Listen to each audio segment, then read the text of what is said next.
Rusia sudah mendeklarasikan beberapa negara masuk dalam kategori musuh. Pemerintahan Presiden Rusia Vladimir Putin juga sudah mengancam akan menyerang negara-negara yang membantu musuh-musuh Kremlin. Politik permusuhan memang diterapkan Rusia untuk menegaskan siapa yang lawan dan siapa yang menjadi kawan. Itu memudahkan Moskow dalam membangun aliansi untuk kepentingan jangka pendek dan jangka panjang.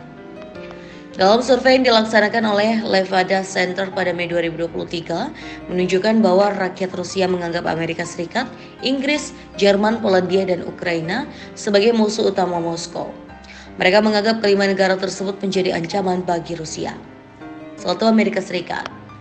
Setelah ketegangan antara Rusia dan AS meningkat terkait Ukraina, hubungan bilateral mencapai titik terendah karena juru bicara Kremlin menyebut AS sebagai musuh. Sekretaris Pers Presiden Rusia Vladimir Putin, Dmitry Peskov, dilaporkan mengatakan, "Kami sekarang menjadi negara musuh bagi mereka sama seperti mereka bagi kami." Kremlin sebelumnya menyebut AS dan negara-negara barat yang mendukung Ukraina sebagai negara yang tidak bersahabat atau lawan karena ketegangan tinggi atas penggunaan senjata yang dipasok Amerika oleh Ukraina di wilayah Rusia. Namun menurut Agentstvo, situs investigasi independen Rusia, ini adalah pertama kalinya mereka secara terbuka menyebut AS sebagai negara musuh. Berbicara kepada TRT World, para ahli mengatakan sebenarnya tidak ada yang baru di sini karena dinyatakan secara publik atau tidak, Amerika Serikat telah lama dianggap oleh Rusia sebagai musuhnya. Ali Fuad Gökçe dari Universitas Gaziantep di sisi lain menganggap upaya infiltrasi AS ke daratan Rusia yang seringkali memanfaatkan NATO dianggap sebagai ancaman oleh Rusia. Namun, ia menyarankan bahwa AS dan Rusia tidak akan terlibat langsung dalam konflik bersenjata dengan angkatan bersenjata mereka sendiri. Menurut Gökçe, setiap konflik antara AS dan Rusia telah dilakukan melalui negara-negara atau organisasi proksi. 2. Inggris. Tentara Inggris memiliki waktu 3 tahun untuk mempersiapkan diri menghadapi perang. Menurut kepala barunya, saat ini mengumumkan program reformasi yang ambisius untuk mempersiapkan pasukan yang siap menghadapi peperangan modern. Jenderal Sir Rory Walker mengatakan pada hari Selasa bahwa ada kebutuhan mendesak untuk memodernisasi tentara Inggris karena ancaman geopolitik yang saling bertemu dari Rusia, Tiongkok, Iran, dan Korea Utara.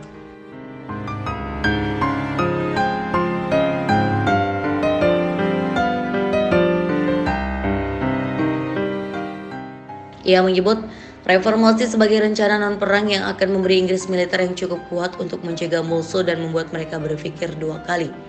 Walker mengatakan Rusia akan muncul dari perang Ukraina sangat-sangat berbahaya dan mencari balas dendam, betapapun itu mungkin berakhir.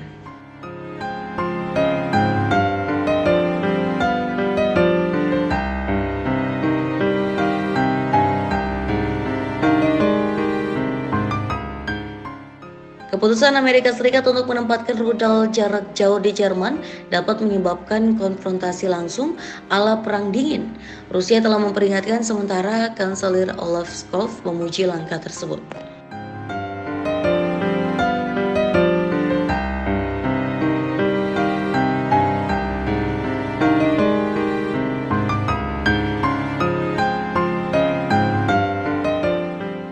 Langkah Washington telah memicu kritik di Jerman, bahkan di antara anggota Partai Sosial Demokrat pimpinan Scholz. Membela keputusan tersebut, Scholz mengatakan kepada wartawan di sebuah pertemuan puncak NATO di Washington bahwa itu adalah sesuatu yang bersifat pencegahan dan mengamankan perdamaian, dan itu adalah keputusan yang diperlukan dan penting pada waktu yang tepat. AS pada hari Rabu mengatakan penempatan episodik rudal jarak jauh ke Jerman akan dimulai pada tahun 2026. Gedung Putih mengatakan pada akhirnya akan berupaya untuk menempatkan secara permanen di Jerman dan rudal tersebut akan memiliki jangkauan yang jauh lebih jauh daripada sistem AS saat ini di Eropa.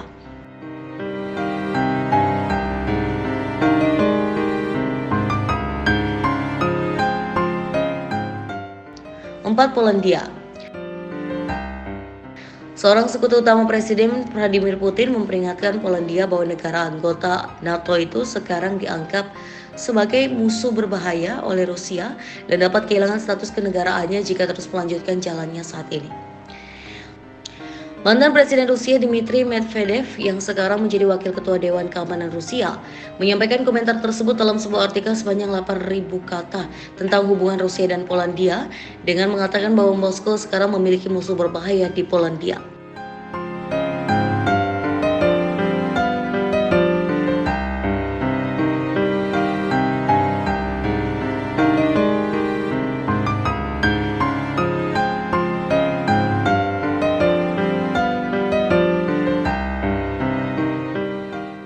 Polandia yang mendukung Ukraina menuduh Rusia mencoba mengacaukan negara itu dengan kampanye, disinformasi, dan spionase.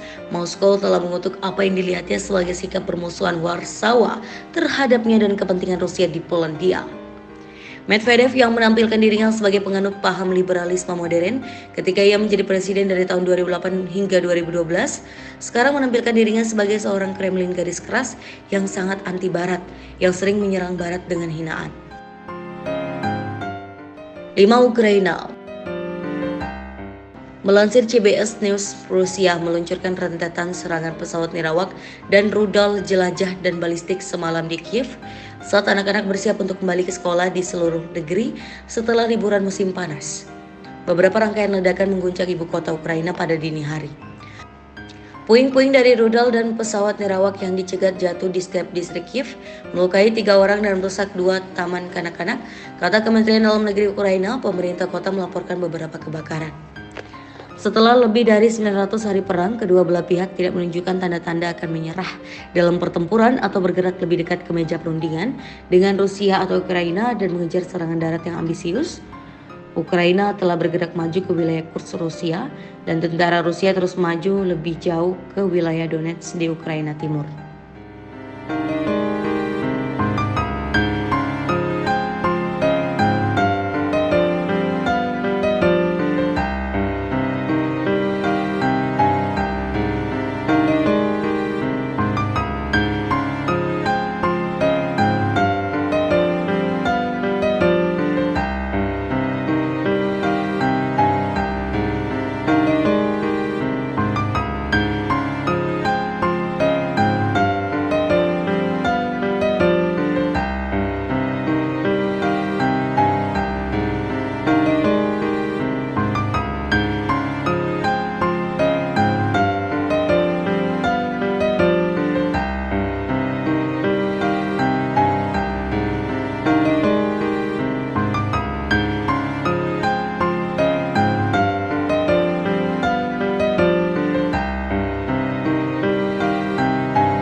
diketahui berada di fase ekonomi yang hampir bangkrut. Namun, Inggris tetap berulah dengan ikut serta musik Rusia yang dipimpin oleh Vladimir Putin. Bagaimana tidak, Vladimir Putin dengan segala kemarahannya senantiasa mengeluhkan aktivitas NATO, AS, dan Inggris di dekat kawasan teritorial milik Rusia. Namun hebatnya, Putin tak pernah kehabisan cara untuk menanggapi. Bagaimana saat ia mengancam akan menenggelamkan Inggris. Pada tanggal 10 September, Rusia meluncurkan Operasi Ocean 2024, latihan angkatan laut terbesar sejak Perang Dingin yang dilakukan Soviet. Selama masa latihan Rusia itulah, perwakilan AS dan Inggris malah melakukan kunjungan ke Ukraina dan menjanjikan dukungan militernya. Dengan cepat Putin bereaksi. Sebagai tanggapan, ia mengirimkan kapal perang dan pesawat pengebom Tu-95 yang berkemampuan nuklir ke Selat Inggris. Lalu seperti apa fakta di balik ancaman tersebut? Berikut penjelasan lengkapnya. Tapi sebelum itu, pastikan kalian like dan subscribe channel Republika Mahasiswa ya.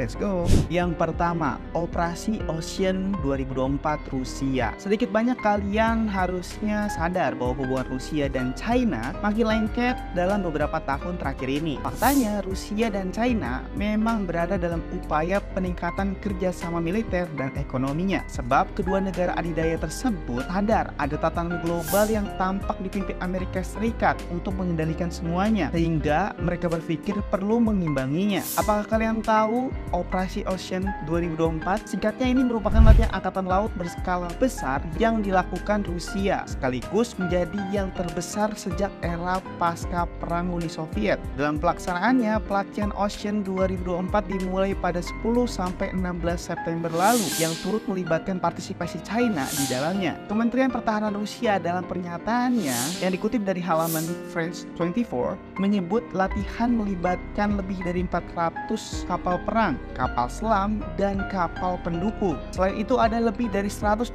pesawat dan helikopter, sekitar 7.000 unit senjata, peralatan militer dan khusus, dan juga lebih dari 90.000 personil terlibat di dalamnya. Sementara di sisi lain, China mengirim 4 kapal perang dan 1 kapal pasokan untuk selanjutnya bergabung dengan armada angkatan laut Rusia di Laut Jepang, di mana latihan yang lebih luas akan berlangsung di Samudra Pasifik dan Arktik serta Laut Mediterania, Laut Kaspia, hingga sampai Laut Baltik. Wah, ini benar-benar latihan atau persiapan untuk perang ya? Sepertinya Rusia sudah siap-siap. 2. Inggris janjikan dukungan militer ke Ukraina.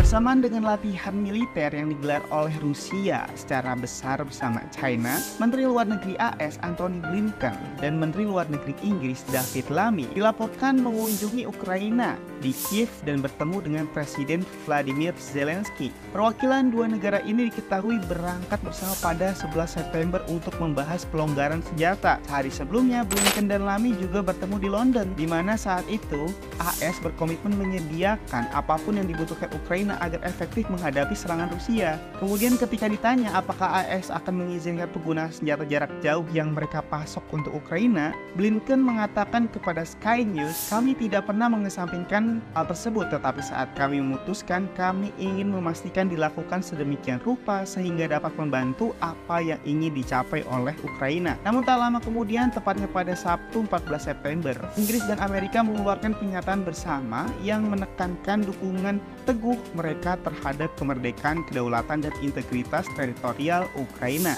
Mengutip Kementerian Luar Negeri Inggris, pernyataan bersama juga menitikberatkan sikap kedua pemimpin negara yang mengutuk serangan udara Rusia baru-baru ini terhadap warga sipil. Sembari meningkatkan tekanan pada Kremlin Rusia, Inggris dan AS juga berjanji untuk memobilisasi sumber daya militer dan keuangan untuk Ukraina. Wah, kalau ini sih udah terang-terangan ya, dan nggak bisa ngelak lagi keterlibatan AS dan juga Inggris. 3. Reaksi cepat dan keras Vladimir Putin. Kunjungan Lammy ke Ukraina selama latihan Ocean 2024 yang dilakukan oleh Rusia mendapat reaksi keras dari Moskow, Rusia. Sebagai balasan, Presiden Rusia Vladimir Putin mengancam siapapun negara yang mengizinkan Kiev menggunakan rudal jarak jauh akan mengubah sifat konflik antara negara otokratis dan NATO. Berbicara kepada reporter TV pemerintah pada Kamis 12 11 September, Putin menanggapi tentang kemungkinan penggunaan rudal jarak jauh dalam perang yang dilakukan Ukraina. Itu berarti negara-negara NATO, AS, negara-negara Eropa secara tidak langsung sedang berperang dengan Rusia. Katanya menegaskan, jika demikian halnya, maka dengan mempertimbangkan perubahan sifat konflik kami akan mengambil keputusan yang tepat berdasarkan ancaman yang akan kami hadapi. Bagaimana diketahui, AS, Inggris, dan beberapa negara anggota NATO dilaporkan mulai melunak terkait pembatasan penggunaan rudal jarak jauh yang dapat digunakan Ukraina menyerang lebih dalam ke Rusia. Hal ini dilakukan dalam upaya untuk membatasi jalur pasokan ke garis depan invasi yang sedang berlangsung oleh Rusia. Artinya membuka jalan bagi Ukraina untuk menggunakan rudal yang dapat mengenai sasaran Rusia, sejalan dengan keputusan apakah negara-negara NATO akan terlibat langsung dalam konflik tersebut atau tidak. Karena Putin telah mengultimatum, maka keputusan selanjutnya kini berada di tangan negara-negara NATO. Berani secara nyata mengkonfrontasi Putin dengan segala konsekuensinya atau tetap bermain di belakang saja. 4. Kirim kapal perang dan pembom Tu-95. Ancaman Putin itu nyata. Ancaman Putin memang tak pernah main-main. Terbukti Kementerian Pertahanan (MOD) Inggris mengumumkan kapal perang Angkatan Laut Kerajaan telah menghabiskan waktu mereka pada pekan pertama September untuk mengawasi Angkatan Laut Rusia. Hal ini menyusul sebuah laporan yang menyebutkan Putin telah mengirimkan kapal perang dan pesawat pengebom Tu-95 berkemampuan nuklir ke Selat Inggris. MOD Inggris mengatakan 2 pesawat tempur Typhoon RAF yang didukung oleh sebuah Voyager dikerahkan pada Rabu 11 September untuk mencegah 2 pesawat pengebom Rusia yang beroperasi di dekat Inggris. Tidak hanya itu, kapal perang tempur HMS Iron Duke dan kapal patroli lepas pantai kelas River HMS juga dikerahkan guna memantau 4 kapal angkatan laut Rusia saat mereka berlayar melewati selat dan laut utara dekat Inggris. Fox News dan dalam laporan yang mengutip Kementerian Pertahanan menyebut HMS Iron Duke membayangi kapal selam kelas Kilo Rusia Novorossiysk dan kapal tunda pendukungnya Evgeny Churov lewati Selat Dover, batas antara Selat Inggris dan Laut Utara, untuk melanjutkannya menuju Atlantik selama 6 hari. Angkatan Laut Kerajaan Inggris sendiri diketahui mengambil alih tugas dari Angkatan Laut Kanada saat mereka membayangi kapal-kapal Rusia dari arah Baltik menuju Laut Utara. Namun, sebagai catatan, ternyata perjalanan kapal-kapal Rusia melewati Inggris ini diizinkan berdasarkan hukum internasional. Ya cuman mungkin Inggris sudah was-was dan bersiaga saja ya, karena ultimatum Putin terkadang memang akan terjadi. Jadi was-was gitu kan. 5.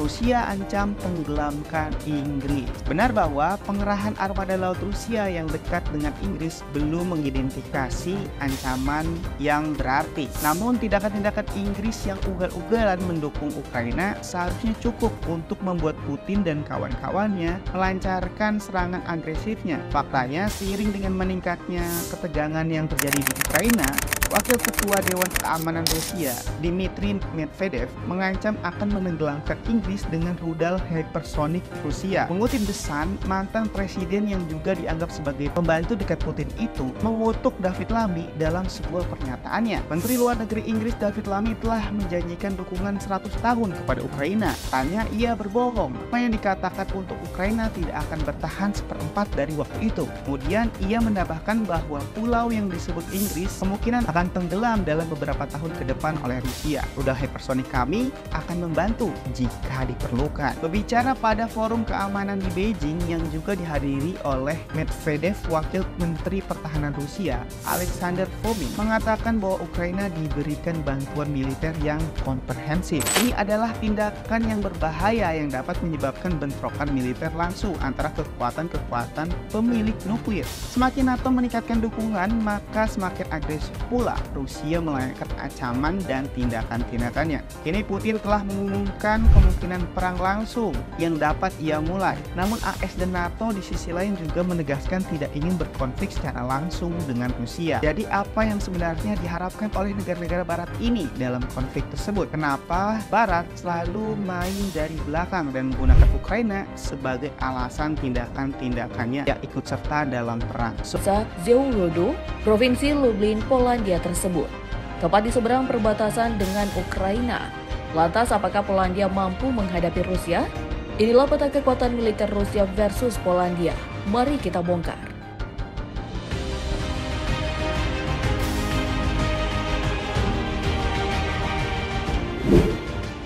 Sejak perang Rusia-Ukraina pecah pada 24 Februari 2022, Polandia menjadi salah satu negara yang paling keras memprotes Rusia. Warsawa pun terus mendesak pengenaan sanksi terhadap Moskow termasuk pada sektor energi. Sepanjang tahun 2021, Polandia mendapatkan 9,9 miliar meter kubik gas dari Rusia. Jumlah ini hampir separuh dari total kebutuhan gas negara itu. Namun mulai April 2022, Polandia sama sekali tidak mendapat pasokan gas dari Rusia. Pada 16 November 2022, Polandia mengumumkan bila sebuah rudal menghantam desa Sowodo. Desa di kawasan timur Polandia tersebut berada dekat dengan perbatasan Ukraina. Menurut penyelidikan awal Kementerian Luar Negeri Polandia, rudal tersebut merupakan senjata milik militer Rusia. Sebelum dikonfirmasi pemerintah, kabar serangan rudal ini pertama kali mencuat pada 15 November melalui jaringan radio lokal Polandia. Serangan rudal ini menewaskan 2 warga sipil dan segera memicu situasi genting di Eropa. Mengingat Polandia adalah negara anggota Pakta Pertahanan Atlantik Utara atau NATO. Sesuai isi perjanjian NATO, serangan atau agresi terhadap setiap negara anggota dapat direspon dengan pengerahan militer dari seluruh 30 negara anggota. Jika memang Rusia sengaja melakukannya, sangat mungkin ada balasan dari NATO terhadap Moskow. Dan banyak pihak mengkhawatirkan ini akan menjadi pemantik pecahnya Perang Dunia III.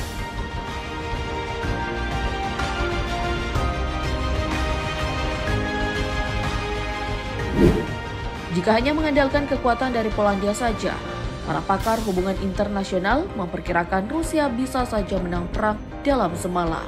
Sebab kekuatan militer kedua negara ini memang terpaut jauh.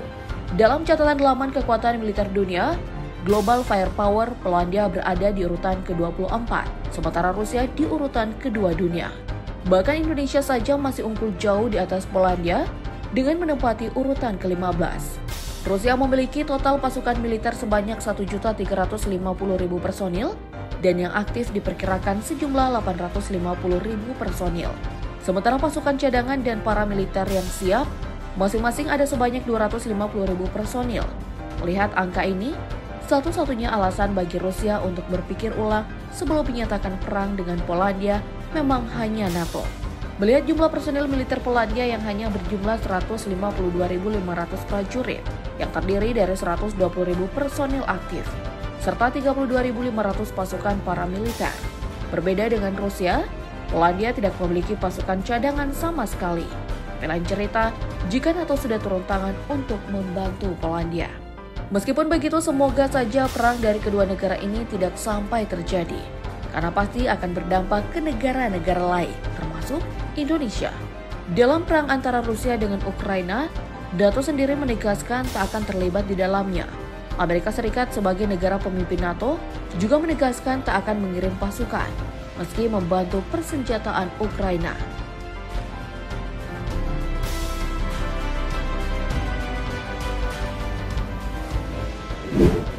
Sama seperti jumlah pasukan persenjatanya, kekuatan Angkatan Darat Rusia di atas kertas juga jauh melampaui kekuatan Polandia. Angkatan Darat militer Rusia dilengkapi dengan kendaraan tempur berupa tank sebanyak 12.420 unit. Sedangkan Polandia hanya memiliki 863 unit tank. Selain tank, kendaraan tempur lapis baja juga merupakan salah satu alutsista utama dalam peperangan. Polandia tercatat memiliki sekitar 4.786 unit kendaraan tempur lapis baja. Sedangkan Rusia unggul jauh dengan kendaraan tempurnya sebanyak 30.122.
Dan yang terakhir, kita akan melihat perbandingan kekuatan militer Rusia versus Polandia dari matra laut.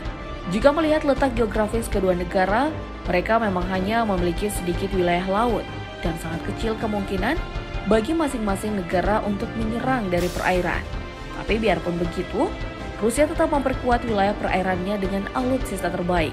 Negara yang dipimpin oleh Presiden Putin ini memiliki 1 unit kapal induk, 15 unit kapal penghancur, 11 unit kapal frigat, 86 unit kapal korvet, 70 unit kapal selam, 59 unit kapal patroli, dan 49 unit kapal penyapu ranjau. Sedangkan Polandia masih kalah telak dengan kepemilikan alutsista lautnya. Di antaranya ada 2 unit kapal frigate, 2 unit kapal korvet, 1 unit kapal selam, 3 unit kapal patroli, serta 21 unit kapal penyapu ranjau.